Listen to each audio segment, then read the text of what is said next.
November ఉప ఎన్నికలు 51% ఓట్లను కాంగ్రెస్ పార్టీకి ఇవ్వడం జరిగింది. ఈనాడు సమిష్టిగా బూత్ స్థాయి కార్యకర్త నుంచి పీసీసీ అధ్యక్షుడు వరకు, వార్డు మెంబర్ నుంచి ముఖ్యమంత్రి వరకు కాంగ్రెస్ పార్టీ శ్రేణులంతా ఒక్క తాటి మీద నిలబడి ఈ జూబ్లీహిల్స్ ఎన్నికల్ని ప్రతిష్టాత్మకంగా తీసుకోవడంతో ఈ ఎన్నికల్లో నెగ్గడం జరిగింది. కాంగ్రెస్ మొత్తం ఒక తాటి మీద ఉన్నప్పుడు ఎవరి తాత కూడా కాంగ్రెస్ పార్టీని ఓడించలేడు. ఇది మళ్ళోసారి నిరూపితమైంది.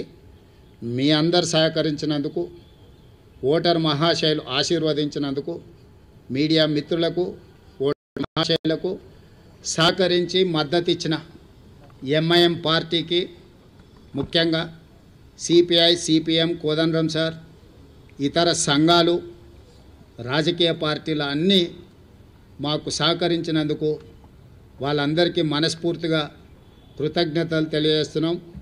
खासकर इस बाई इलेक्शन चुनाव में एमआईएम हम साथ हमारे लिए कांग्रेस पार्टी को मदद देकर इस चुनाव में ये जीत हासिल करने के लिए जो मदद किया, एमआईएम सदर असदुद्दीन ओवैसी, उनके भाई अकबरुद्दीन ओवैसी को कांग्रेस पार्टी के तरफ से, हमारे कांग्रेस कार्यकर्ता के ओर से हम धन्यवाद बोलना चाहता है.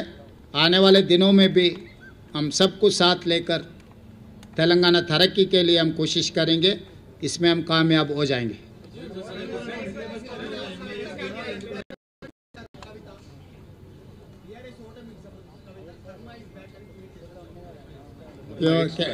అంటే అది కేటీఆర్ అడిగితే కరెక్ట్గా సమాధానం చెప్తాను.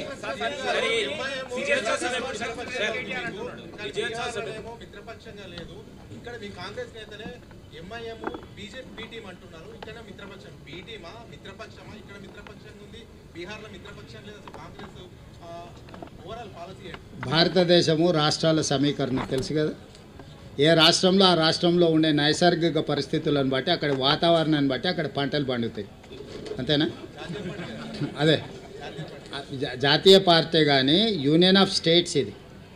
జాతీయ పార్టీ కూడా ప్రతి రాష్ట్రానికి ఒక పీసీసీ అధ్యక్షుడిని ఎందుకు వేస్తున్నారు? ఒకే అధ్యక్షుడు జాతీయ స్థాయిలో ఉంటే సరిపోతుంది కదా.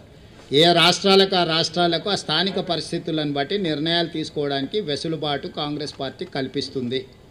ఆ వెసులుబాటులో భాగంగానే తెలంగాణ రాష్ట్రంలో కాంగ్రెస్ పార్టీ నిర్ణయాలు తీసుకున్నది. మాకు కలిసి వచ్చినందుకు ఎంఐఎంకు మేము ధన్యవాదాలు తెలియజేస్తున్నాం.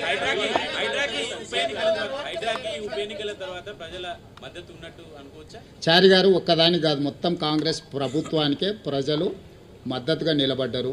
మా పరిపాలనలో తీసుకునే నిర్ణయాలన్నిటిని కూడా మేము ప్రజలకు అనుకూలంగా సమీక్షించుకొని ముందుకు వెళ్ళడం జరుగుతుంది. అమర్ గారు, అమర్, ఇంకా నేను ఆ రిజల్ట్స్ మీద పూర్తిగా సమీక్ష చేయలేదు. జాతీయ స్థాయి రాజకీయాల మీద ఇంకా దృష్టి పెట్టలేదు. ఇప్పటివరకు తెలంగాణ ఉప ఎన్నికల మీదనే ఉన్నాను. వాటిని విశ్లేషించిన తర్వాత తప్పకుండా నేను స్పందిస్తాను.